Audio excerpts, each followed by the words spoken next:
ஒரு குண்டு ஆசாமி சாப்பிட உக்காந்தார். முதல்ல ஒரு மாத்திரை சாப்பிட்டார். எதுக்குன்னு கேட்டோம். பசி எடுக்கிறதுக்குன்னார். சாப்பிட்டு முடித்தார். பிறகு மறுபடியும் ஒரு மாத்திரை சாப்பிட்டார். இது எதுக்குன்னு கேட்டோம். சாப்பிட்டது ஜீரணமாகறதுக்கு அப்படின்னார்.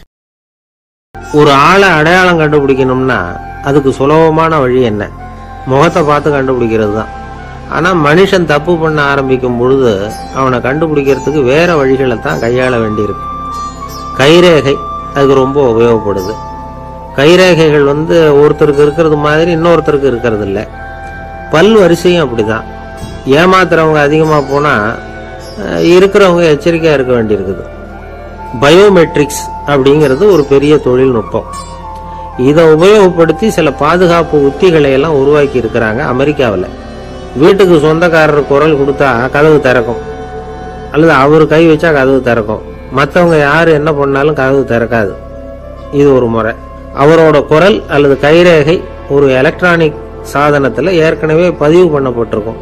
இவர் குரல் கொடுக்கறப்போ அல்லது கையை வைக்கிறப்போ அதை ஒப்பிட்டு பார்த்து சரியா இருந்தா கதவு திறக்கிறது மாதிரி ஒரு ஏற்பாடு. இதே மாதிரி ஒருத்தரோட விழித்திரையில உள்ள இரத்த குழாய் அமைப்பு பாருங்க, அது கூட ஒருத்தருக்கு இருக்கிறது மாதிரி இன்னொருத்தருக்கு இருக்கிறது இல்லை. அதனால அதை வச்சு அடையாளம் கண்டுபிடிக்கக்கூடிய சாதனங்களும் இப்போ பழக்கத்துக்கு வந்தாச்சு. கைரேகையை ஒப்பிடுற சாதனத்தை விட விழித்திரை இரத்த குழாய் அமைப்பை அடையாளம் காணுற சாதனம் இருக்கு பாருங்க, இது ரொம்ப நுட்பமானது. இது நம்ப தகுந்தது. ஒரு ஆளை அடையாளம் கண்டுபிடிக்கிறதுக்கு இது எடுத்துக்கிற நேரம் ஒரு வினாடி தான். ஒரு கருவி இருக்கும், அதுல உள்ள ஒரு சிறு துளையில கண்ணை வச்சு பார்க்கணும். உடனே இந்த சாதனம் குறைந்த சக்தி உள்ள இந்த அகசிவப்பு ஒளியை பாய்ச்சி அவரது விழித்திரையின் இரத்த குழாயை ஆராய்ச்சி பண்ணி ஏற்கனவே அதோட நினைவு பெட்டகத்துல பதிவு பண்ணி வச்சிருக்கிறோமே அந்த அமைப்புகளோட இதை ஒப்பிட்டு பார்த்து சரியான ஆள் தானா இல்லையா அப்படின்னு அடையாளம் காட்டிவிடும். குரலை வச்சு அடையாளம் கண்டுபிடிக்கிறதும் இந்த பயோமெட்ரிக்ஸ் முறைகள்ல ஒண்ணு. ஒரு நபரோட குரல்ல டிஜிட்டல் குறியீடுகளை மாற்றி பதிவு பண்ணிக்கிட்டு மீண்டும் அதே குரலை இனம் காணக்கூடிய சாதனங்கள் ஏற்கனவே அமெரிக்காவில எல்லாம் விற்பனைக்கு வந்தாச்சு. ஒரு ஆளுக்கு ஜலதோஷம் பிடிச்சிருந்தா கூட அந்த சாதனம் சரியாவே கண்டுபிடிச்சிருமா. குரலை மாற்றி பேசுறவங்க கூட இந்த கருவியை ஏமாற்ற முடியாது. இதை ஆஸ்பத்திரிகள், வங்கிகளில் உள்ள இரும்பு பெட்டக காப்பறைகள் இங்கெல்லாம் உபயோகப்படுத்தலாம். குழந்தைகள் உள்ள இடங்களுக்கு ரொம்ப உபயோகப்படும். கதவு பூட்டிக்கிட்டுதுன்னு வச்சுக்கோங்க, கதவை திறக்கிறதுக்கு சாவி உபயோகப்படுத்த தெரியாத குழந்தைகள் குரல் எழுப்பிய கதவை திறந்துட முடியும். எதிர்காலத்தில் இந்த பயோமெட்ரிக்ஸ் முறை இன்னும் பல ஆச்சரியங்களை ஏற்படுத்தும் அப்படின்னு எதிர்பார்க்கறாங்க. ஸ்டியரிங்கை தொட்டதுமே காரு ஸ்டார்ட் ஆயிடும், சாவி வேண்டியதில்லை. காரு சொந்தக்காரரை தொட்டாதான் ஸ்டார்ட் ஆகும், வேற யாராவது தொட்டா ஸ்டார்ட் ஆகாது. ஒரு மனுஷனோட நடை, அவர் டைப்ரைட்டரை தொடுகிற விதம், இதையெல்லாம் வச்சு கூட ஆளை அடையாளம் காணக்கூடிய தொழில்நுட்பம் வரலாம். என்னதான் தொழில்நுட்பம் வளரட்டும், குடும்பத்துக்குள்ள நடக்கிற திருட்டுகளை கண்டுபிடிக்கிறது ரொம்ப கஷ்டம். ஒரு வீட்டுல பெட்டியில இருந்த பணம் காணாம போச்சு. வீட்டுக்காரரோ அல்லது பையனோ தான் எடுத்திருக்கணும். பெட்டியை திறந்து பார்த்தா அந்த வீட்டுக்காரம்மா இதுல இருந்து பணத்தை எடுத்தது நிச்சயமா என் வீட்டுக்காரரு தான் அப்படின்னு சொல்ல முடியல அவங்களால. யோசிச்சாங்க. என்னம்மா அப்படி யோசிக்கிறீங்களேன்னு கேட்டிருக்காங்க. நிச்சயமா இந்த பணத்தை எடுத்தது என் வீட்டுக்காரர் இல்லை அப்படின்னு உறுதியா சொல்லிவிட்டாங்க அந்த அம்மா. இது கேட்டவங்களுக்கு ரொம்ப ஆச்சரியமா இருந்தது. அந்த வீட்டுக்காரருக்கு அது ரொம்ப பெருமையா இருந்தது. அது எப்படி அவ்வளவு கரெக்டா சொல்றீங்க அப்படின்னு கேட்டிருக்கிறாங்க. அப்போ அந்த அம்மா சொல்லிச்சான், பெட்டியில இன்னும் கொஞ்சம் பணம் மிச்சம் இருக்குது, இவர் எடுத்திருந்தாருன்னா அப்படி மிச்சம் வச்சிருக்க மாட்டார், அதனாலதான் அப்படி சொன்னேன் அப்படின்னாங்களாம். ஒரு சமயம் கிருஷ்ணதேவராயர் சமஸ்தானத்துக்கு ஒரு பெரிய வித்வான் சேர்ந்தாராம். என்னோட போட்டி போடுறதுக்கு இந்த ஊர்ல யாராவது இருக்கீங்களா அப்படின்னு சவால் விட்டாராம். அந்த ஊர்ல இருந்த பெரிய பெரிய வித்வான்லாம் இது ஏதுனா வம்பா போச்சுன்னு நினைக்க ஆரம்பிச்சுட்டாங்க. யாரும் அந்த ஆளோட போட்டி போடுறதுக்கு தயாரா இல்லை. எல்லாரும் நடுங்கிட்டு இருக்கிறாங்க. அந்த நேரத்துல ஒருத்த மட்டும் தைரியமா முன்னுக்கு வந்தான். அது யாருன்னா தெனாலிராமன். அந்த சமஸ்தானத்துல விகட கவி அவன். என்ன அனுப்புங்க போட்டிக்கு, நான் ஜெயிச்சு காட்டுறேன்னா. உனக்கு அவ்வளவு தைரியம் இருக்குதா அப்படின்னு கேட்டாங்க. தைரியம் மட்டும்தான் என்கிட்ட இருக்குது, ஆனா தைரியம் இருந்தா அதிர்ஷ்டம் தேடிட்டு வருங்கிறது எனக்கு தெரியும் அப்படின்னா. அடுத்த நாள் போட்டி ஆரம்பமாச்சு. அந்த பெரிய வித்வான் நின்னார். தெனாலிராமன் எதிரில் நின்னான். அந்த வித்வான் ஒரு விரலை காட்டினார். தெனாலிராமன் பதிலுக்கு 2 விரலை காட்டினான். வித்வான் 3 விரல காட்டினார். இவன் உடனே 4 விரல காட்டினான். உடனே 5 விரல காட்டினார் அவர். தென்னாலிராமன் உடனே தன்னுடைய கை முஷ்டியை காட்டினான், கையை மூடி காட்டினான். அவ்வளோதான். அந்த பெரிய வித்வான் கிருஷ்ணதேவராயர் காலில் விழுந்தார். நான் தோத்துட்டேன், என் தோல்வியை ஒத்துக்கிறேன் அப்படின்னு சொல்லிவிட்டார். கிருஷ்ணதேவராயர் அவரை தனியாக அழைச்சிட்டு போய் என்ன நடந்ததுன்னு விசாரித்தார். அந்த வித்வான் விளக்கம் கொடுத்தார். ஆண்டவன் ஒருவன் தான் உண்டுங்கிறத விளக்கறதுக்காக நான் ஒரு விரலை காட்டினேன். அப்படி இல்லை, சக்தியை சேர்த்தா சக்தி சிவன் 2 பேர் உண்டுன்னு உங்கள் வித்வான் 2 விரலை காட்டினார். மூர்த்திகள் 3 பேருங்கிறதுக்காக நான் 3 விரலை காட்டினேன். வேதங்கள் 4ன்னு சொல்லி அவர் 4 விரலை காட்டினார். பஞ்சபூதங்கள் 5ன்னு நான் 5 விரலை காட்டினேன். அதையெல்லாம் அடக்கி ஆளணும்னு சொல்லி அவர் கையை மூடி உறுதியாக காட்டினார். அடடா, உங்கள் வித்வானுக்கு எப்பேற்பட்ட அறிவு! அவர் தான் ஜெயிச்சார், நான் தோத்துட்டேன் அப்படின்னார் அவர். அப்படி சொல்லிவிட்டு அவர் போயிட்டார். அதுக்கப்புறம் தெனாலிராமனை கூப்பிட்டு என்னப்பா நடந்தது அப்படின்னு கேட்டாராம். அதுக்கு தெனாலிராமன் விளக்கம் கொடுத்துருக்குறான். அவன் முதல்ல என்னை கொன்னுடுவேன்னு அந்த வித்வான் 1 விரலை காட்டினான். உடனே ஒரு 2 கண்ணையும் தோண்டி போடுவேங்கிறதுக்காக நான் 2 விரலை காட்டினேன். உனக்கு நாமம் போட்டுருவேன்னு சொல்லி 3 விரலை காட்டினான். அதை அழிச்சிருவேன்னு 4 விரலை காட்டினேன். உன்னை அரைஞ்சிருவேன்னு அவன் 5 விரலை காட்டினான். நான் உங்களை குத்தி போடுவேன்னு சொல்லி கையை மூடி காட்டினேன் அப்படின்னா. இப்போ பாருங்க, ஜெயிச்சது யார்? தைரியம் மட்டும் இருந்துட்டா அதிர்ஷ்டம் தானா தேடி வருங்கிறது எவ்வளவு உண்மையாக போச்சு. அதனால் நாம் எப்பவும் தைரியமாக இருக்கணும்னு சொல்லிவிட்டு என் எதிரில் கதை கேட்டுட்டு உட்காந்துருந்த சின்ன பையனை பார்த்தேன்.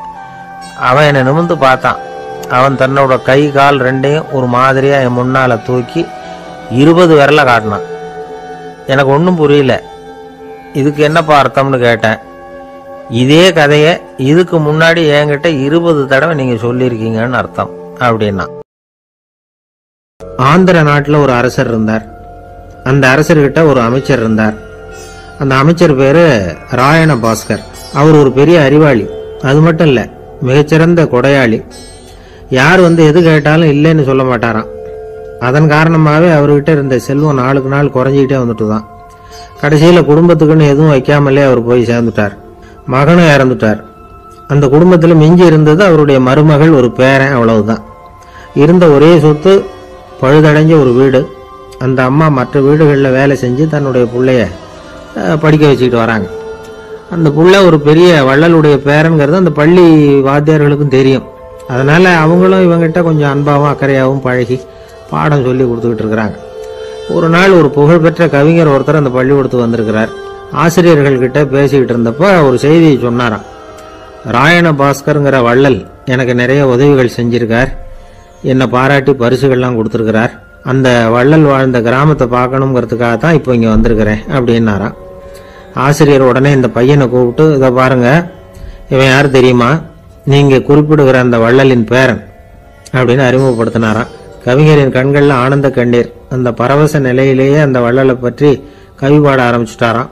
இந்த சின்ன பையன் அதை கேட்டிருக்கிறான். உடனே என்ன பண்ணான் தெரியுமோ? தன் கையில் அணிஞ்சிருந்த ஒரு பொன் வளையல கழட்டி அந்த கவிஞருக்கு பரிசா கொடுத்துட்டானான். எல்லாருக்கும் ஆச்சரியம். தாத்தா இருக்கும் நிலையில கொடுத்தார், பேரன் இல்லாத நிலையிலையும் கொடுக்குறான். பையனை எல்லாரும் பாராட்டினாங்களாம். இருந்தாலும் அவனுக்குள்ள ஒரு பயம் எதுவும் ஆரம்பமாச்சு. பள்ளிக்கூடம் விட்டு வீட்டுக்கு வரும்பொழுது அந்த பயம் இன்னும் அதிகமாயிட்டு. அம்மா என்ன சொல்லுவாங்களோ தெரியலையே, ஏதோ திடீர்னு தோணிச்சு வளையல கழட்டி கொடுக்கணும்னு கொடுத்துட்டோம். குடும்பம் இருக்கிற நிலையில இப்படி நான் செஞ்சது தப்பா? வீட்டு செலவுக்கே அம்மா எவ்வளவு கஷ்டப்படுறாங்க, வீட்டுக்கு போனதும் என்ன நடக்குமோ தெரியலையே அப்படின்னு நினச்சி பயந்துக்கிட்டே அவன் வீட்டுக்குள்ளே அடி எடுத்து வைக்கிறான். அம்மா கூப்பிட்டு சாப்பாடு போட்டாங்க. அவங்க கண்ணில் படக்கூடாதுங்கிறதுக்காக ஒரு கையை பின்னாடி மறைச்சிக்கிட்டே இருந்தான். அம்மா இதை கவனிச்சிட்டாங்க. ஏய், உன் கையை ஏன் அப்படி வச்சிருக்கிற? உன் கைக்கு என்னாச்சு? ஏதாவது அடிபட்டு போச்சா அப்படின்னு கேட்டுக்கிட்டே கையை எடுத்து பார்க்குறாங்க. வளையல காணலை. வளையல் எங்கே அப்படின்னு கேட்குறாங்க. இவன் தயங்கிக்கிட்டே நடந்ததை சொல்கிறான். அதை கேட்டதும் அந்த அம்மாவோட முகம் கோபத்தால் சவுந்து போச்சான். முட்டாளே, என்ன காரியம் பண்ண அப்படின்னு கன்னத்தில் அரைஞ்சிட்டாங்களாம். அம்மா, என்னை அடிக்காத, ஏதோ தெரியாமல் தப்பு பண்ணிட்டேன் அப்படின்னு இருக்கான். மகனே, வளையல கொடுத்ததுக்காக நான் உன்னை அடிக்கல, அப்படிங்க பின்ன எதுக்கு அடித்தேன்னு கேட்டிருக்கான். உன் பாட்டனார் ஒரு பெரிய வள்ளல், அவர் எதையும் பாதி வேலையை செய்யறதில்ல. அவருடைய பேரை நீ அரைகுறை வேலை செஞ்சுட்டு வந்திருக்கிற அப்படின்னாங்களாம். என்னம்மா சொல்கிறேன் இருக்கான். நீ ஒரே ஒரு வளையலை மட்டும்தானே கழட்டி கொடுத்துருக்குற. கொடுக்கறதா இருந்தால் 2ஐயும் சேர்த்துல கொடுத்துருக்கணும், அதுதானே உங்கள் தாத்தாவுக்கு பெருமை அப்படின்னாங்களாம். அம்மா, தெரியாமல் செஞ்சுட்டேன், உங்கள்கிட்டையும் அரை வாங்கிட்டேன் அப்படி இப்படின்னு அவன் சொல்லியிருக்கிறான். இப்போ அம்மா கொஞ்சம் இருங்க, அந்த கவிஞர் இன்னைக்கு நம்ம ஊரில் தான் தங்கியிருப்பார், நாளைக்கு காலையில் தான் அவர் வந்து எங்கே இருக்காருன்னு விசாரித்து இன்னொரு வலையிலையும் கொடுத்துட்றேன் அப்படின்ட்டுருக்கான். மகனே, நல்ல செயல்களையெல்லாம் நாளைக்குன்னு ஒத்தி போடாத, நாளைக்கு என்ன நடக்குங்கிறது யாருக்கு தெரியும், இப்போவே போ, எங்கே இருக்காருன்னு பாரு அப்படின்ட்டு இருக்காங்க. மகன் புறப்பட்டான், பள்ளி ஆசிரியர்கிட்ட போய் கேட்டானான் அந்த கவிஞர் எங்கே இருக்காருன்னு. அவர் சொன்னாராம். உடனே போய் அவர் இருக்கிற இடத்துல கதவை தட்டியிருக்கான். ராத்திரி நேரத்தில் இவனை கண்டதும் அவருக்கு ரொம்ப ஆச்சரியம். இவன் இன்னொரு கை வளையலையும் எடுத்து நீட்டியிருக்கான். அவர் திகைச்சு போய் நிற்கிறார். அவரால் என்ன பண்ணுறதுன்னே தெரியல, ஆனந்த கண்ணீர். இது வந்து பெரியவர்கள் கூற கேட்ட ஒரு வரலாறு. இன்னைக்கு இப்படிப்பட்டவங்களை பார்க்க முடியுமா? வறுமை வந்து வள்ளல் தன்மையை ஒன்று செய்து விடாதுங்கிறதுக்கு இது ஒரு உதாரணம். ஒருத்தன் இன்னொருத்தனை பார்த்து கேட்டானா, எங்க தாத்தா உங்க தாத்தாவுக்கு 100 ரூபா கடன் கொடுத்துருக்கிறார், அதை எப்போ திருப்பி கொடுக்க போறேன்னு. கவலைப்படாத, எங்க பேரன் அதை உங்க பேரன்ட்ட திருப்பி கொடுத்துருவான் அப்படின்னு நானா அவன். 2 பேர் சுவாரஸ்யமா பேசிட்டு இருக்கிறப்போ குறுக்க புகுந்து தொந்தரவு பண்றதுக்குன்னே சில பேர் இருப்பாங்க. அது ரொம்ப இடைஞ்சலா இருக்கும். இதே மாதிரி மின்காந்தம் கூட குறுக்க புகுந்து தொந்தரவு பண்ணும். கடைசியில் அது ஒரு பெரிய இடைஞ்சல கொண்டாந்து விட்டுரும். சில வீடுகளில் கேபிள் கனெக்ஷன் இல்லாமல் சில தனியார் டிவி காட்சிகள் தெரியும். அதுக்கு என்ன காரணம்னா இந்த மின்காந்த குறுக்கீடு தான் காரணம். இதைத்தான் சுருக்கமாக இஎம்ஐ அப்படின்னு சொல்கிறாங்க. அதாவது எலக்ட்ரோ மேக்னெட்டிக் இன்டர்ஃபியரன்ஸ். இது ஏற்படக்கூடிய இடங்கள் எது எதுன்னு எடுத்துக்கிட்டா அது ஒரு பெரிய பட்டியலாகவே போயிடும். இந்த இஎம்ஐ தொந்தரவு வந்து கேபிள் டிவியில் மட்டும்தான் இல்லை, ராக்கெட் ஏவுதளத்தில் உள்ள ரேடார்கள், அங்கே உள்ள சில சக்தி வாய்ந்த தொலைத்தொடர்பு சாதனங்கள், விமான தளங்களில் உள்ள ரேடார்கள், கப்பல் தளங்களில் பொருத்தப்பட்டிருக்கக்கூடிய சக்தி வாய்ந்த ஆண்டனாக்கள், இப்படி நிறைய சொல்லலாம். காவல் நிலையங்களில் பயன்படுத்தப்படுகிற வயர்லெஸ் தொடர்பு சாதனங்கள் கூட ஓரளவுக்கு இந்த மின்காந்த அலைகளை வந்து வெளியிடும். நம்ம வீட்டில் உட்காந்துக்கிட்டு ரேடியோ கேட்டுக்கிட்டு இருப்போம் அல்லது டிவி பார்த்துக்கிட்டு இருப்போம். அந்த சமயத்தில் பக்கத்து தெருவில் ஒரு மோட்டார் சைக்கிள் அல்லது காரு, குறிப்பாக பெட்ரோல் இன்ஜின், அது போகிறப்போ அதில் உள்ள மின்கலத்தில் வந்து, அதாவது மேக்னெட்டோ பேட்டரியிலிருந்து வெளிப்படுகிற மின்காந்த அலை இங்கே வந்து டிவியிலையும் ரேடியோவிலையும் கரகரப்பை உண்டு பண்ணும். சரி, இது வந்து பெருசாக என்ன இடைஞ்சலை உண்டு பண்ணிட போகுது அப்படின்னு நாம் அலட்சியமாக நினைக்கலாம். வயசானவங்களுக்கு மறதி நோயின்னு ஒன்று வரும்ல, அல்ஷமீர், அதாவது மூளையில் உள்ள செல்கள் வந்து செயலிழந்து போயிடுறது, அது செய்ய வேண்டிய வேலையை மறந்துடும். மனைவியே எதிரில் வந்து நின்னா கூட உன்னை எங்கேயோ பார்த்தது மாதிரி தெரியுதே அப்படின்னு சொல்லிட்டு இருப்பாங்க. அப்படி ஒரு மறதி. இந்த விசித்திரமான நோய்க்கு இதுவரைக்கும் மருந்தே இல்லைன்னு வேற சொல்றாங்க. இந்த மைக்ரோ ஓவன் அப்படின்னு சொல்லக்கூடிய சமையல் அடுப்புகள் கூட மின்காந்த அலைகளை வந்து வெளியிடுது. சமயத்தில் சில தொழிற்சாலைகளில் கூட பெரிய விபத்துக்களை இந்த இஎம்ஐ உண்டு பண்ணிவிடும். இதை பற்றி தீவிரமாக சிந்திக்க ஆரம்பித்ததே ஒரு விபத்துக்கு பிறகுதான். அமெரிக்காவுக்கும் வியட்நாமுக்கும் இடையில போர் நடந்தது. அந்த சமயம் அமெரிக்காவுக்கு சொந்தமான விமானம் தாங்கி கப்பல் ஒன்று வியட்நாமை தாக்கிறதுக்கு தயாராக ஏவுகணைகளோட கடலில் நிறுத்தி வைக்கப்பட்டிருந்தது. தற்செயலாக அந்த பகுதியில் கப்பல் தொலைத்தொடர்பு பகுதிக்கு அருகில் ஊடுருவிய இந்த சக்தி வாய்ந்த ரேடியோ அலைகள் ஏவுகணையில் இருந்த மின்னணு சர்க்கியூட்டை பூர்த்தி செஞ்சு வச்சுட்டுது. அவ்வளவுதான், ஏவுகணை அங்கேயே வெடித்து சிதறி போச்சு. 130 பேர் அந்த இடத்துலயே உடல் கருகி செத்து போட்டாங்க. ஏகப்பட்ட பொருள்கள் நாசம். இந்த விபத்துக்கான காரணம் என்னங்கிறத உடனடியாக யாராலையும் கண்டுபிடிக்க முடியல. ரொம்பவும் கடுமையாக முயற்சி பண்ணி கடைசியாக கண்டுபிடிச்சாங்க, இது வந்து இந்த இஎம்ஐ வேலை தான் அப்படின்னு. மின்னணு தொலைபேசிகள் இருக்கு, இதில் பேசும்பொழுது நம்ம காதை வந்து, அதாவது செவியை வந்து ஊடுருவக்கூடிய மின்காந்த அலையானது மூளைக்கு போய் அங்கே மூளை கட்டிகளை உருவாக்க ஊக்கம் கொடுக்குது அப்படின்னு வேற கண்டுபிடிச்சிருக்கிறாங்க. இந்த இஎம்ஐ ரொம்ப குறைஞ்ச மின்காந்த அழுத்தத்தில் நமக்கு எந்த பாதிப்பையும் ஏற்படுத்துறதில்லை. மின்காந்த அலைகள் அழுத்தத்தோடு இருக்கிற இடங்களில் ரொம்ப நேரம் இருந்தோம்னா நம்ம உடம்பின் வெப்பநிலை 2 டிகிரி செல்சியஸ் வரைக்கும் அதிகரிக்குதான். அதனால் வெப்பநிலையை வந்து சீராக்கிறதுக்கு இதய துடிப்பும் வந்து அதிகரிக்குது. இப்படிலாம் கண்டுபிடிச்சிருக்கிறாங்க. இப்பெல்லாம் இந்த மின்காந்த குறுக்கீடுகளை தடுக்கிறது எப்படி அப்படின்னு விஞ்ஞானிகள் யோசனை செய்ய ஆரம்பிச்சிருக்கிறாங்க. இந்த விஷயத்தில் அலட்சியமாக இருந்தோம்னா எதிர்காலத்தில் நிறைய பேருக்கு இந்த ஞாபக மறதி நோய் வந்துடும். அப்புறம் அது ரொம்ப கஷ்டமாக போயிடும். ஒரு குடும்ப தலைவர் தன் மனைவியை பார்த்து, யார் நீ, உன்னை எங்கேயோ பார்த்தது மாதிரி இருக்குதே அப்படின்னு சொல்லிட்டு இருந்தார். உடனடியாக அவரை போய் பார்த்தேன். வாங்க டாக்டர்கிட்ட போகலாம் அப்படின்னு. அவர் என்னை தனியாக அழைச்சிட்டு போய் காதோட காதாக மெதுவாக சொல்கிறார், இதை பார்ப்பா, என் கையில் பணம் இல்லாத போகலாம், அப்படி மறதி நோய் வந்துட்டது மாதிரி நடிச்சுக்கிட்டு இருப்பேன், அவ்வளவுதான், அதை நீ கண்டுக்காத அப்படின்னார். ஒரு சின்ன பையன் வந்தான். அவனை பார்த்து ஒரு கேள்வி கேட்டோம். ஏன்ப்பா உங்கள் வீட்டில் அம்மா புத்திசாலியா அப்பா புத்திசாலியா அப்படின்னு. அவன் அலட்சியமாக நம்மளை பார்த்து சிரிக்கிறான். என்ன சார் இது, இந்த காலத்தில் இது கூட தெரியாமல் இருக்கிறீங்களே அப்படிங்கிறான். ஒரு சின்ன பையன் நம்மளை பார்த்து இப்படி கேட்டு விட்டானே அப்படின்னு நினைக்கிறப்போ நமக்கு ஒரு மாதிரி ஆகிடும். அதுக்கப்புறம்தான் இந்த தாத்தா பாட்டிலாம் சொல்கிற ஒரு கதை ஞாபகத்துக்கு வந்தது. அது என்ன கதை தெரியுமா? ஒரு ஊரில் ஒரு அம்மாவும் பிள்ளையும் இருந்தாங்களாம். அந்த மகனுக்கு திடீர்னு தேசாந்திரம் போய் வரணும்னு ஆசை வந்துட்டுது. ஊராக போய் சுற்றி பார்க்கணுங்கிற ஆசை. அந்த அம்மாவுக்கு இது பிடிக்கல. மகனை பிரிஞ்சு இருக்கிறதுக்கு அவங்க மனசு இடம் கொடுக்கல. வேணாப்பான்னு சொல்லி பார்த்தாங்க, அவன் கேட்கல. திடீர்னு புறப்படவும் செஞ்சுட்டான். சரி, இனிமேல் அவனை தடுக்க முடியாதுன்னு முடிவு பண்ணிட்டாங்க அந்த அம்மா. இருந்தாலும் புத்திசாலித்தனமாக ஒரு யோசனை பண்ணாங்க. மகனை கிட்டத்தில் கூப்பிட்டாங்க. அவங்ககிட்ட சொன்னாங்க, இதை பாருப்பா, நீ தேசாந்திரம் போகிறதுன்னு தீர்மானம் பண்ணிவிட்ட, அதை நான் தடுக்கலை, போயிட்டு வந்துடும்.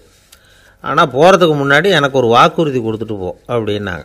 போகிறப்போ ராத்திரியாக இருந்தாலும் பகலாக இருந்தாலும் சரி, புளிய மரத்து நிழலில் தான் தங்கணும்.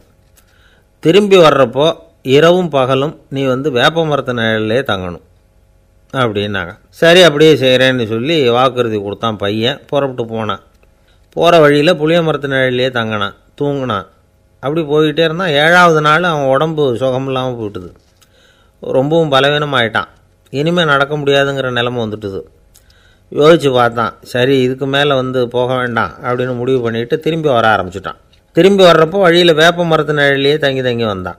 நாளுக்கு நாள் உடம்பு சரியாக வந்துட்டுது. 7வது நாள் வீட்டுக்கு சேர்றான். உடம்பு பழையபடியே கலகலப்பாயிட்டுது. பூர்ண சுகம். தேசாந்திரம் போன பையன் திரும்பி வந்துட்டானே அப்படின்னு அந்த அம்மா ஆச்சரியப்படலை. ஏன்னா அவங்களுக்கு தெரியும் இப்படி ஆகும்னு. பையன் சீக்கிரமாக திரும்பி வரணுங்கிறதுக்காகத்தான் அவங்க அந்த யோசனையை சொன்னாங்க. என்ன விஷயங்கிறதையும் அவங்களே சொன்னாங்க. மகனே, புளிய மரத்து நிழல் உடம்புக்கு உஷ்ணத்தை கொடுக்கும், சீக்கம் உண்டாக்கும். அதனால் நீ தொடர்ந்து புளிய மரத்து நிழலில் தங்கினாவே நோய்க்கு ஆளாயிட்ட. அதனால் பயணத்தை முடிச்சுக்கிட்டு திரும்பி வரணுங்கிற முடிவுக்கு வந்துட்ட. திரும்பி வர்றப்போ நீ தங்கினது வேப்ப மரத்து நிழல். அது உடம்புக்கு குளிர்ச்சியை தரக்கூடியது, நோயை தீர்க்கக்கூடியது. அதனால் சுகமாக வீட்டுக்கு சேர்ந்துட்ட. உன்னோட தேசாந்திர பயணத்தை தடுக்கிறதுக்காக தான் இப்படி பண்ணினேன் அப்படின்னாங்களாம் அந்த அம்மா. பார்த்தீங்களா அம்மாவோட புத்திசாலித்தனத்தை? அப்பாவாக இருந்தால் இப்படியா பண்ணுவார்? ஒரு அப்பா பையன்கிட்ட 10 ரூபா கொடுத்து, இதை எடுத்துக்கிட்டு அடுத்த ஊருக்கு போய் அங்கே இருக்கிற மாமா கிட்ட இதை கொடுத்துட்டு வாடா, வழியில் எங்கேயாவது மரத்தடியில் படுத்து தூங்கி விடாதே அப்படின்னு எச்சரிக்கை பண்ணி அனுப்புனாராம். பையனுக்கு எச்சரிக்கையாக வாழறது எப்படிங்கிறத கற்றுக் கொடுக்கறதுக்காக இப்படி பண்ணார். அவன் பணத்தை வாங்கிக்கிட்டு போனான். அப்பா சொன்னதை மறந்துட்டு ஒரு மரத்தடியில் படுத்து தூங்கிட்டான். அவனுக்கு தெரியாமல் அவன் பின்னாடியே போன அப்பா அவன் கையில் இருந்த அந்த 10 ரூபாயை நைஸாக எடுத்துகிட்டு வந்துட்டார். அவன் பையில் தானே வச்சுருந்தான், அது தெரியாமல் எடுத்துகிட்டு வந்துட்டார். அவன் தூங்கிக்கிட்டு இருக்கான். எடுத்துகிட்டு ஒரு மறுபடியும் வீட்டுக்கு வந்துட்டார். பையன் முழிச்சுக்கிட்டு பையை தடவி பார்க்குறான், பணத்தை காணும். அழுதுகிட்டே திரும்பி வந்தான். அப்பா கிட்ட விஷயத்த சொன்னான். அப்பா சிரிச்சுக்கிட்டே சொன்னார், அதுக்கு தான்ப்பா ஆரம்பத்திலேயே எச்சரிக்கை பண்ணினேன், இனிமேலாவது நீ ஜாக்கிரதையாக இருக்கணும் அப்படிங்கிறதுக்காக தான் இப்படி பண்ணினேன். அந்த பணம் எங்கேயும் போயிடலை, நான் தான் அதை உனக்கு தெரியாமல் எடுத்து வச்சிருக்கிறேன்.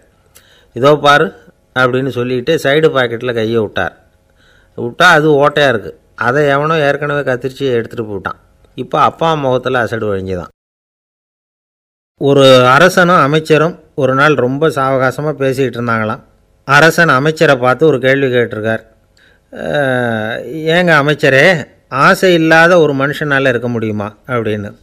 ஏன் முடியாது, துறவி அப்படிங்கிறவங்கெல்லாம் அப்படிப்பட்டவங்க தானே அப்படின்னாராம் அமைச்சர். அவங்கெல்லாம் உண்மையிலேயே ஆசையை விட்டவங்க தானா அப்படின்னு கேட்டாராம் ராஜா. அப்படி தான் இருக்கணும் அப்படின்னாராம் அமைச்சர். அப்படின்னா ஆசையே இல்லாத ஒரு உண்மையான துறவியை நான் பார்க்கணுமேன்னார். அது என்ன பிரமாதம், அதுக்கு நான் ஏற்பாடு பண்ணுறேன் அப்படின்னு விட்டார் இவர். சொல்லிவிட்டு உடனே புறப்பட்டு போனார். அங்கங்கே தேடினார். அப்புறம் தான் அவருக்கு புரிஞ்சுது உண்மை துறவியை கண்டுபிடிக்கிறது எவ்வளவு கஷ்டமான காரியம்னு. இருந்தாலும் ராஜா கிட்ட சொல்லியாச்சே உண்மை துறவியை காட்டுறேன்னு. இப்போ என்ன பண்ணுறது? ராஜா கிட்ட சொன்னபடி நடக்கலைன்னா அவருக்கு கோபம் வந்துடும். அமைச்சர் ஒரு யோசனை பண்ணார். அவருக்கு ஒரு வழி தெரிஞ்சுது. அதுதான் சரின்னு முடிவு பண்ணார். அதாவது அந்த ஊரில் அவருக்கு தெரிஞ்ச நாடக நடிகர் ஒருத்தர் இருக்கிறார், நல்லா நடிப்பார். அவரை போய் பார்த்தார். இதை பாருப்பா, எனக்காக நீ ஒரு காரியம் செய்யணும்னார். என்னன்னு கேட்டார் அவர். நீ ஒரு துறவி மாதிரி கொஞ்சம் நேரத்துக்கு நடிக்கணும். ராஜா வந்து உன்னை பார்த்துட்டு போகிற வரைக்கும் நடி, அது போதும். அதுக்காக உனக்கு 10,000 ரூபா தரேன் அப்படின்னார். அவர் எந்த காலத்தில் இவ்வளவு பணத்தை மொத்தமாக பார்த்துருக்கார். அதனால் உடனே சரின்னு ஒத்துக்கிட்டார். அமைச்சர் வந்து அரண்மனைக்கு திரும்பி வந்தார். என்ன அமைச்சரே, இன்னுமா ஒரு உண்மையான துறவி கிடைக்கலன்னார்.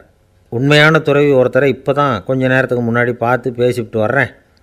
அவர் நம்ம ஊருக்கு வெளியில் குளத்தங்கரையில் உள்ள ஒரு ஆலமரத்துக்கு அடியில் உட்காந்துருக்கிறார் அப்படின்னார் இவர். அப்படின்னா உடனே புறப்படுங்க அப்படின்னார் ராஜா. பரிவாரங்களோடு புறப்பட்டார். அங்கே அந்த மரத்தடியில் அந்த ஆள் வேஷம் போட்டுக்கிட்டு துறவி மாதிரி உட்காந்துருக்கிறான். ராஜா நேராக போனார். அந்த துறவி காலில் பொத்துன்னு விழுந்து வணங்கினார். உடனே ராணியும் அவர் காலில் விழுந்தாங்க. அடுத்தபடியாக அமைச்சர் விழுந்தார். அவருக்கு தெரியும் இது நம்ம ஆள் தான்னு. இருந்தாலும் என்ன பண்ணுறது, நேரம். அப்புறம் பரிவாரங்கள்லாம் துறவி காலில் விழுந்து ஆசீர்வாதம் வாங்கிட்டாங்க. ராஜா அப்புறமா தங்கத்தட்டில் பொன்னையும் பொருளையும் வச்சு அந்த துறவிக்கிட்ட ரொம்ப பணிவாக நீட்டுறார். தாங்கள் தயவு பண்ணி இதை ஏற்றுக்கணும் அப்படின்னு வேண்டிக்கிட்டார். அந்த துறவி பற்றில்லாமல் அதை பார்த்தார். எல்லாத்தையும் திறந்துவிட்ட எனக்கு இதெல்லாம் எதுக்காக அப்படின்னு சொல்லி அதை மறுத்துட்டாராம். ஆஹா, உண்மையான துறவியை பார்த்துட்டோம் அப்படிங்கிற ஆனந்தம் அரசருக்கு. ரொம்ப நிம்மதியாக திருப்தியாக திரும்பி வந்தார் அரண்மனைக்கு. அதுக்கப்புறம் அமைச்சர் யாருக்கும் தெரியாமல் அந்த துறவிகிட்ட ஓடினார்.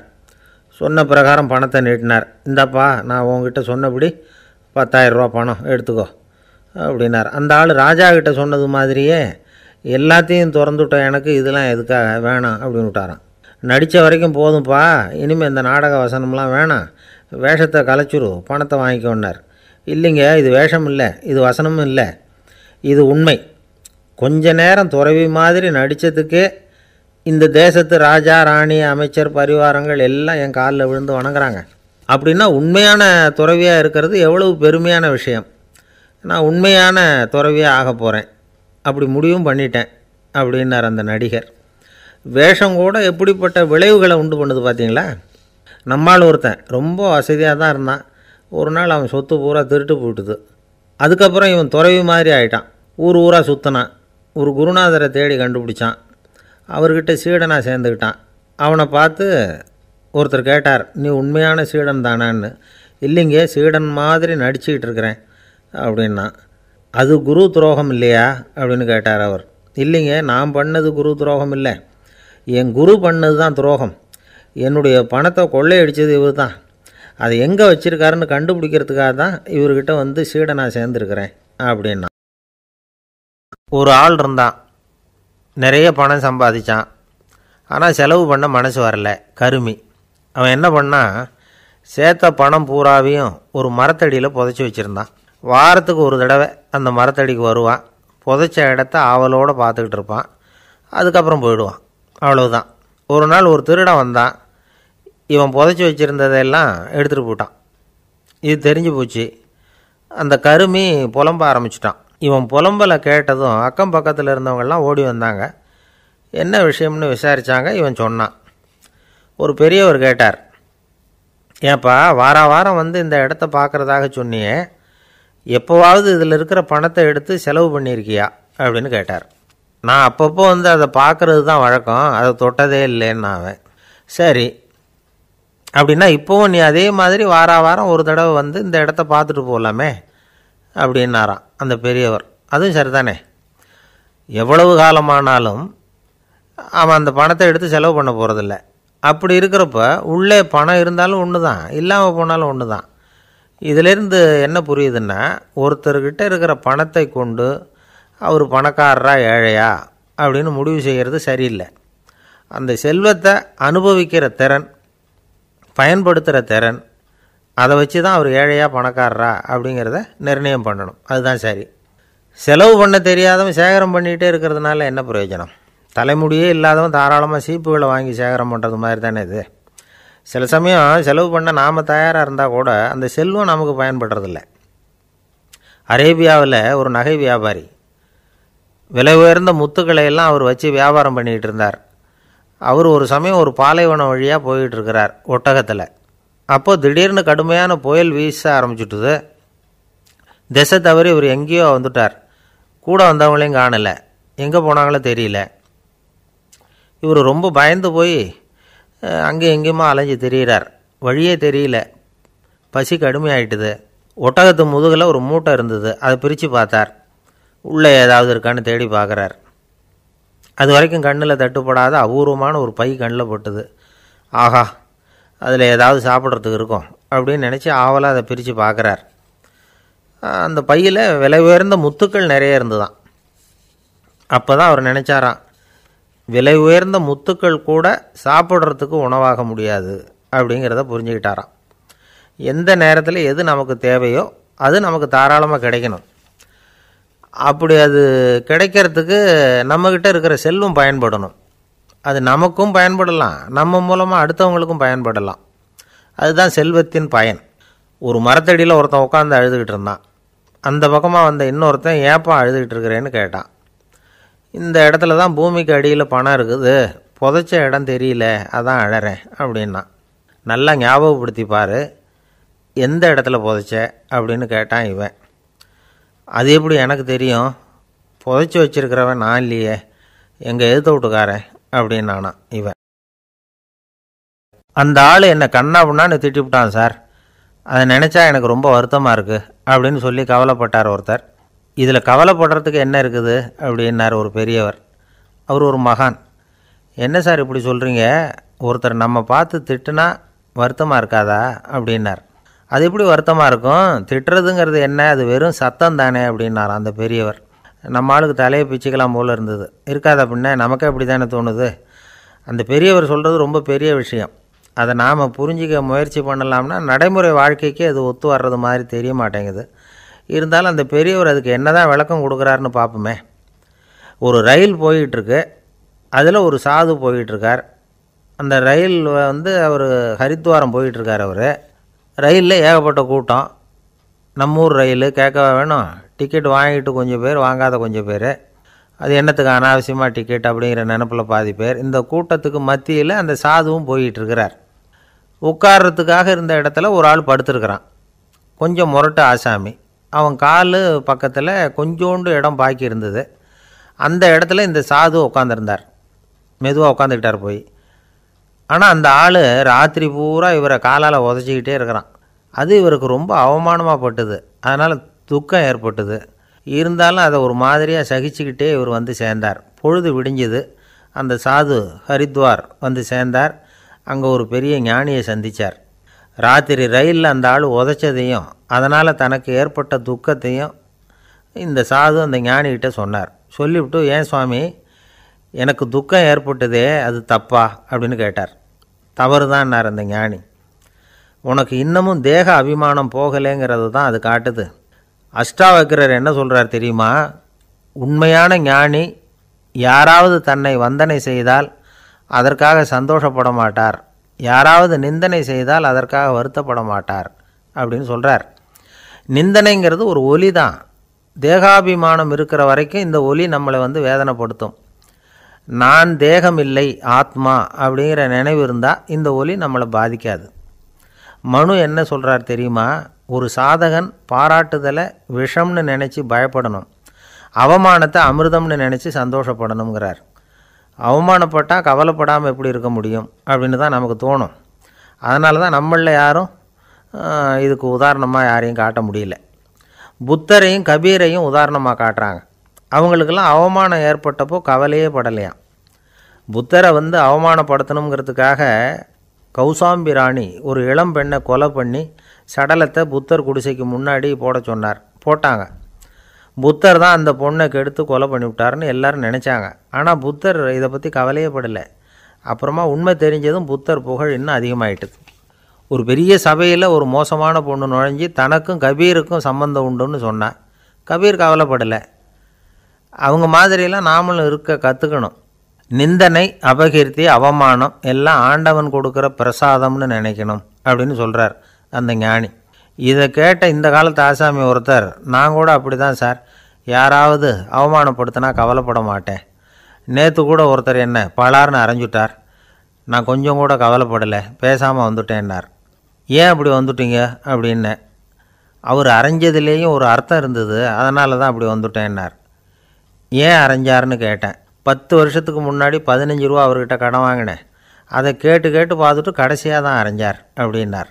ஆண்டவனுடைய பிரசாதம் இவருக்கு அடிக்கடி கிடைக்கும் போல இருக்குது. ஒரு பல்கலைக்கழகம், அங்கே ஒரு இலக்கிய பேராசிரியர், அவர் பாடம் நடத்திக்கிட்டு இருந்தார். ராபர்ட் ப்ரௌனிங் எழுதிய கவிதைகளை பற்றி சொல்லிகிட்டு இருக்கிறார். மாணவர்களும் ரொம்ப அக்கறையாக அதை கேட்டுக்கிட்டு இருக்கிறாங்க. ஒரு குறிப்பிட்ட கவிதையை பற்றி சொல்லும் பொழுது அந்த பேராசிரியருக்கே ஒரு சந்தேகம், அதாவது அந்த கவிதையின் சரியான அர்த்தம் என்னங்கிறதுல சந்தேகம். பேராசிரியர் யோசனை பண்ணார், அந்த கவிதையை முழுசாக புரிஞ்சிக்க முடியல. அதனால் மாணவர்களை பார்த்து சொன்னார், மாணவர்களே ஒரு நாள் பொறுத்துக்குங்க, இந்த கவிதையை எழுதின கவிஞர் எங்கள் வீட்டுக்கு பக்கத்தில் தான் இருக்கிறார். இன்றைக்கி சாயந்தரம் நான் அவரை நேரிலேயே போய் பார்க்குறேன், பார்த்து இதுக்கு என்னங்க அர்த்தம்னு கேட்டுக்கிட்டு வந்துடுறேன், அதுக்கப்புறம் உங்ககிட்ட சொல்கிறேன் அப்படின்னாராம். அன்றைக்கி சாயந்தரமே அந்த பேராசிரியர் கவிஞரை தேடிக்கிட்டு போயிட்டார். கவிஞர் அவங்க வீட்டில் அவர் பாட்டு உட்காந்துருந்தாராம். இவர் போய் அவர் முன்னாடி உட்காந்தார். அப்புறம் கேட்டார், ஐயா அந்த கவிதையின் முழு பொருள் என்னன்னு தெரிஞ்சுட்டு போகிறதுக்காக வந்திருக்கிறேன் அப்படின்னாராம். எந்த கவிதை அப்படின்னாராம் அவர். இவர் அந்த கவிதையை சொல்லியிருக்கார். கவிஞர் கொஞ்சம் யோசனை பண்ணிவிட்டு அப்புறம் சொன்னாராம், பேராசிரியரே நீங்கள் கொஞ்சம் தாமதமாக வந்துட்டீங்கன்னாராம். இவருக்கு ஒன்றும் புரியல. நீங்கள் என்ன சொல்கிறீங்க, நான் தாமதமாக வந்துட்டேன்னா? நீங்கள் தான் உயிரோடு இருக்கிறீங்களே, அப்படி இருக்கும்பொழுது நான் தாமதமாக வந்துட்டேன்னா அது எப்படி அப்படின்னு இவர் குழம்பியிருக்கிறார். இப்போ கவிஞர் சொன்னாராம், ஐயா நான் உயிரோடு இருக்கிறேன்னா இல்லையாங்கிறது முக்கியம் இல்லை, நான் அந்த கவிதை வரிகளை எழுதினப்போ 2 பேருக்கு அதோட அர்த்தம் தெரிஞ்சிருந்தது, இப்போ ஒரே ஒருத்தருக்கு தான் அதோட அர்த்தம் தெரியும் அப்படின்னாராம். பேராசிரியர் யோசனை பண்ணியிருக்கார். அப்படின்னா அந்த ஒருத்தர் கவிஞர் ராபர்ட் ப்ரௌனிங்கை தவிர வேறு யாராக இருக்க முடியும்? இவர் தான் அப்படிங்கிறத அவர் மனசில் நினச்சிக்கிட்டார். அதனால் சொன்னார், ஐயா நான் தாமதமாக வரல, அந்த கவிதையின் பொருள் என்ன அது சொல்லுங்கன்னார். பேராசிரியரே நான் சொல்கிறது உங்களுக்கு புரியலைன்னு நினைக்கிறேன். நான் இந்த வரிகள் எழுதினப்போ 2 பேருக்கு அதோட அர்த்தம் தெரிஞ்சிருந்தது. அந்த 2 பேர் யாருன்னா, ஒருத்தர் ராபர்ட் ப்ரௌனிங், அதாவது நான், இன்னொருத்தர் கடவுள். இப்போ அது கடவுளுக்கு மட்டும்தான் தெரியும். நானே இதை பற்றி பல தடவை யோசனை பண்ணி பார்த்தேன். இது ரொம்ப அழகானது, ஆனாலும் ரொம்ப வழுக்கலானது. அதை பிடிச்சிட்டோம்னு நினச்சிக்கிட்டு இருக்கும் பொழுதே காற்று மாதிரி அது உங்ககிட்ட இருந்து ஓடி போயிடுது. எனக்கு ரொம்பவும் வருத்தமாக தான் இருக்குது. நிச்சயமாக நான் தான் இந்த வரிகளை எழுதியிருக்கிறேன், அதில் அர்த்தம் இருக்குங்கிறது எனக்கு தெரியும், அதை நான் உணர்றேன். ஆனால் நீங்கள் என்னை மன்னிக்கணும், எனக்கே கூட அதை என்னால் விளக்க முடியல. அப்படி இருக்கும் பொழுது உங்களுக்கு எப்படி அதை நான் விளக்க முடியும் அப்படின்னாரா அந்த கவிஞர். அனுபவிக்கப்படக்கூடிய எல்லாமே விளக்கப்படக்கூடிய ஒன்றல்ல, விளக்கப்படும் எல்லாமே அனுபவிக்கப்படக்கூடிய ஒன்றல்ல அப்படிங்கிறது ஞானிகளுடைய கருத்து. அதுக்காக தான் அந்த சம்பவம். வாழ்க்கையில் நீங்கள் தொடர்ந்து ஆய்வு செய்து கொண்டே இருக்கக்கூடிய விளக்கங்களை ஒருபோதும் அடைய முடியாத பரிமாணங்கள் இருக்கிறதுனால தான் அது அலுப்பு தட்டாமல் இருக்குது. உங்களால் நிறைய அனுபவிக்க முடியும், இருந்தாலும் நீங்கள் அனுபவித்து அறிந்த விஷயங்கள் கூட வார்த்தைகளால் விளக்கப்பட முடிவதில்லை அப்படிங்கிறது பெரியோர் சிந்தனை. இதெல்லாம் ஒரு பக்கம் இருக்கட்டும். நமக்கு தெரிஞ்ச பேராசிரியர் ஒருத்தர் 1 மணி நேரம் ரொம்ப விவரமாக வகுப்பு எடுத்தார். கடைசியாக சொன்னார், மாணவர்களே ரொம்பவும் எளிமையாக விளக்கமாக எல்லா விவரமும் சொல்லியிருக்கிறேன், அதனால் இதில் உங்களுக்கு சந்தேகம் வர்றதுக்கு வாய்ப்பே இல்லை, இருந்தாலும் கேட்க வேண்டிய கடமை கேட்குறேன். இது வரைக்கும் நடத்தினதில் யாருக்காவது ஏதாவது சந்தேகம் உண்டா அப்படின்னு கேட்டாராம். எனக்கு ஒரே ஒரு சந்தேகம்தான் சார் அப்படின்னு எழுந்திரிச்சு நிற்கிறான் ஒருத்தன். என்னன்னு கேட்டாராம். இது வரைக்கும் நீங்கள் என்ன பாடம் சார் நடத்துனீங்க அப்படின்னானா அவன். அம்மாக்காரங்களுக்கு அடிக்கடி ஏற்படுற கவலை ஒன்று உண்டு, அதாவது குழந்தை சரியாக சாப்பிட மாட்டேங்குதே அப்படிங்கிற கவலை. இவங்கெல்லாம் ஒரு விஷயத்தை நல்லா புரிஞ்சுக்கணும். குழந்தைகள்ங்கிறவங்க பெரியவங்க மாதிரி இல்லை. அவங்க கடிகாரத்தில் மணியை பார்த்துட்டு சாப்பிட்றதுக்கு உட்கார்ற ரகம் கிடையாது. பசிச்சா சாப்பிடுவாங்க, இல்லைன்னா விளையாடுவாங்க அல்லது தூங்குவாங்க. அது புரியாமல் அவங்கள கட்டாயப்படுத்தி அல்லது மிரட்டி சாப்பிட வைக்கிறது ரொம்ப தப்பு. ஒரு 8 மாத குழந்தைக்கு 3 மணி நேரத்துக்கு ஒரு தடவை பசிக்கும். அந்த நேரம் பார்த்து சாப்பாடு கொடுத்தா அடம் பண்ணாமல் அது பாட்டுக்கு சாப்பிட்றோம். அதே குழந்தைக்கு 1 வயசு ஆகிறப்போ 4 மணி நேரத்துக்கு ஒரு தடவை பசிக்கும். இந்த வயசில் இயற்கையாகவே பசி குறைஞ்சிருக்கும். அது புரியாமல் என் குழந்தை முன்னாடி மாதிரி இப்போ சரியாக சாப்பிட மாட்டேங்கிறான் அப்படின்னு சில பேர் டாக்டர்கிட்ட போய் சொல்லிக்கிட்டு இருப்பாங்க. இன்னொரு விஷயம், ஒரு குழந்தைக்கு வயசு அதிகமாகிற வேகத்துக்கு உடம்பு எடையும் அதிகமாகிக்கிட்டே போகாது. உடம்பு எடை அதிகமாகிற வேகம் குறைஞ்சிக்கிட்டே வரும். 6 மாத குழந்தைக்கு ஒரு வாரத்தில் 150 கிராம் எடை கூடும். ஒரு வயசில் வாரத்துக்கு 71 கிராம் எடை கூடும்.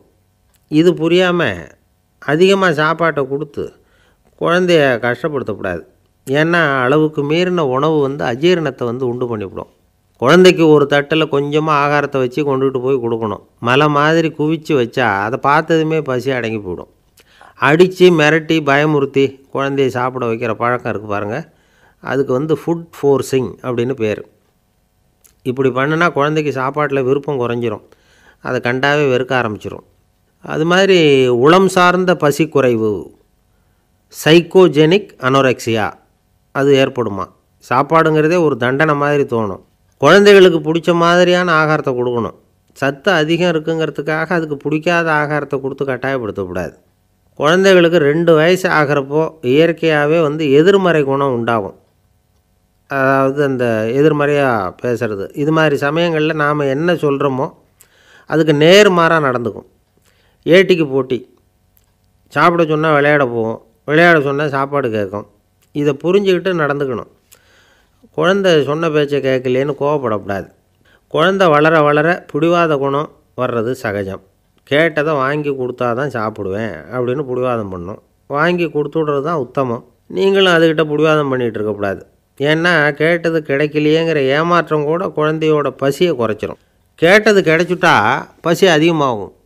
கொடுத்ததை மலமலன்னு சாப்பிட்றோம். குழந்தைகளுக்கு கண்ட நேரத்தில் சாப்பிட்றதுக்கு எதையாவது வாங்கி கொடுத்துக்கிட்டு இருந்தால் சாப்பாட்டு நேரத்தில் சாப்பிடாமல் அடம் பண்ண ஆரம்பிச்சிடும். பள்ளிக்கூடம் போகிற பிள்ளைங்க காலை உணவை சரியாக சாப்பிட மாட்டாங்க. அச்சம், அவசரம், பரபரப்பு இதெல்லாம் தான் காரணம். பள்ளிக்கு புறப்படுறதுக்கு ஒரு 3/4 மணி நேரத்துக்கு முன்னாடியே சாப்பாடு போட்டுருங்க, அது சரியாக போடும். படிக்கிற குழந்தைகள் உடல் சோர்வு, மனச்சோர்வு இது காரணமாக கூட சாப்பிட மறுக்கிறது உண்டு. இப்போ உதாரணமாக சாயந்தரம் விளையாடி விட்டு வீட்டுக்கு வந்ததும் சாப்பிட சொன்னால் வேணாம்பாங்க. இது உடல் சோர்வு.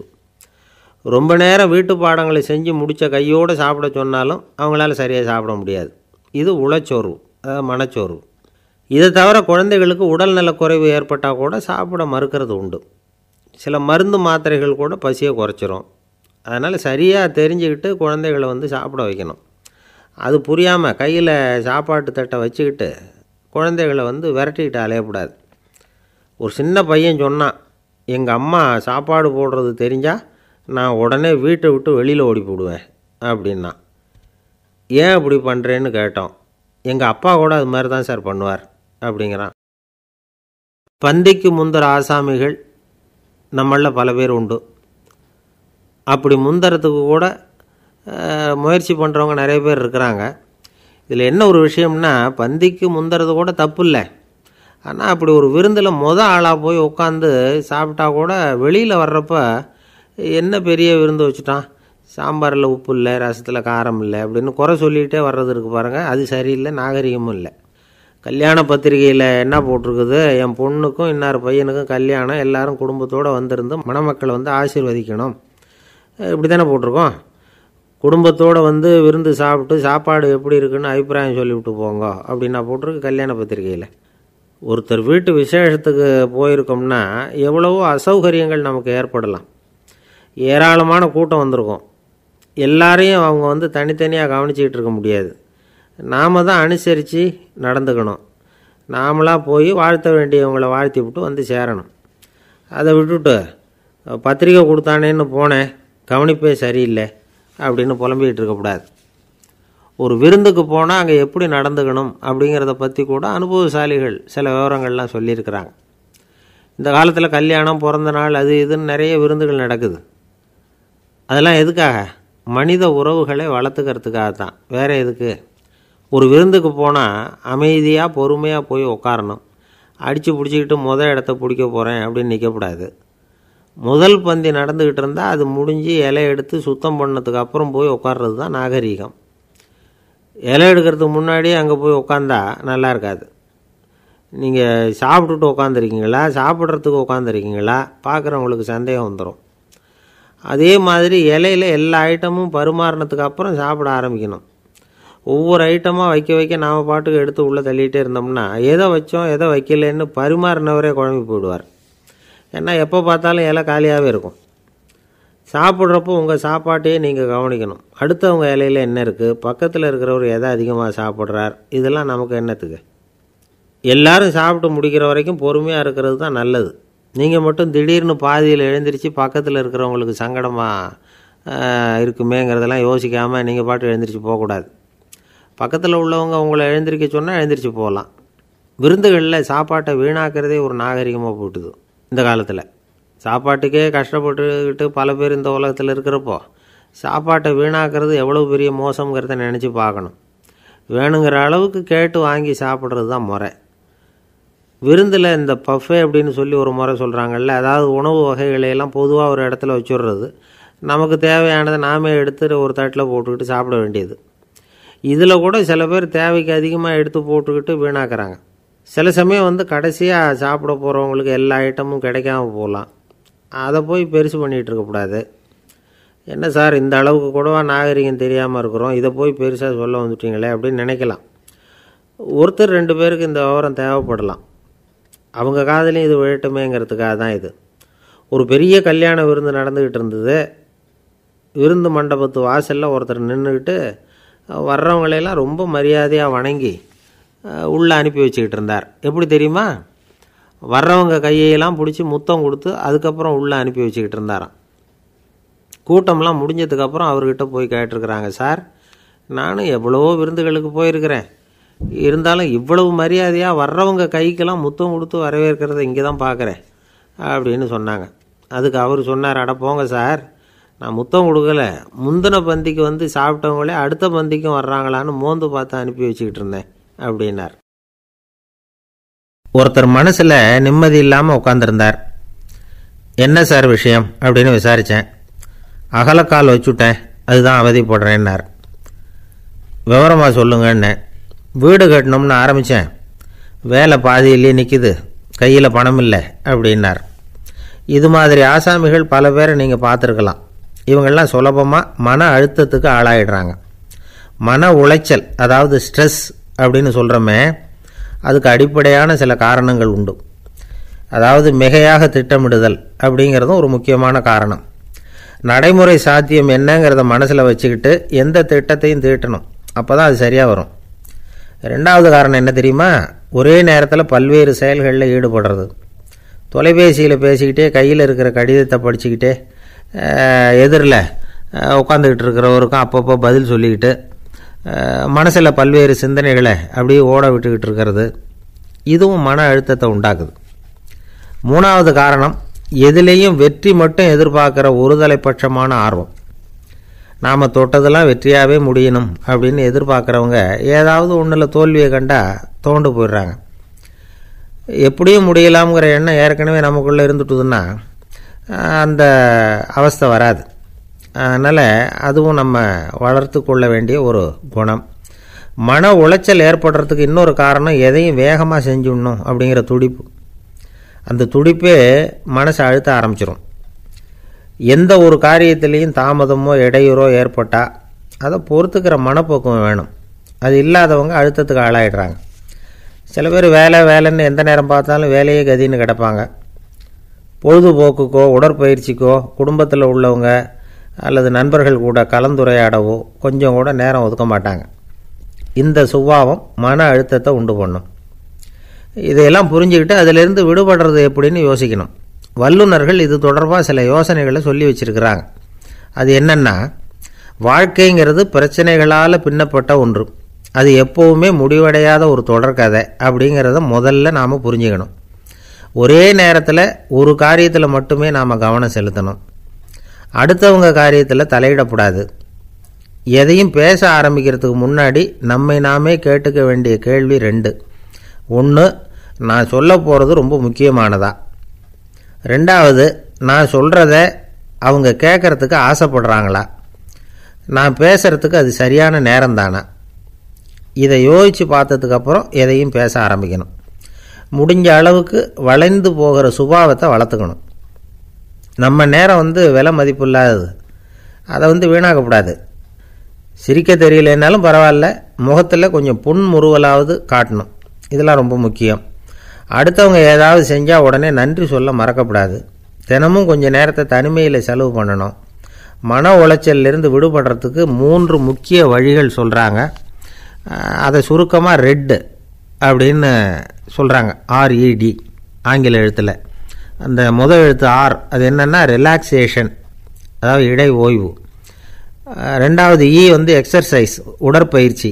3வது டயட், திட்டமிட்ட உணவு முறை. அதனால் தியானம், மூச்சு பயிற்சி இதெல்லாம் இந்த இடை ஓய்வுக்கு வழிகள். எந்த வேலையையும் தொடர்ந்து செய்யக்கூடாது. எல்லார்கிட்டையும் கலகலப்பாக பழகணும். மாதத்துக்கு ஒரு நாளாவது குடும்பத்தோடு வெளியில் போயிட்டு வரணும். சுலபமான உடற்பயிற்சிகளை செய்யலாம். உடற்பயிற்சிங்கிறது நமக்காக நாம் செய்கிற ஒரு நீண்டகால முதலீடு அப்படின்னு சொல்லுவாங்க. அதாவது லாங் டேர்ம் இன்வெஸ்ட்மெண்ட்டாக. அளவோடு சாப்பிட்ணும், மெதுவாக சாப்பிட்ணும். இதெல்லாம் கொஞ்சம் மனசில் வச்சுக்கிட்டு நடந்துக்கிட்டால் மகிழ்ச்சியாக வாழலாம். சில பேர் சாப்பாட்டு விஷயத்தில் ரொம்ப அக்கறை எடுத்துக்கிறது உண்டு.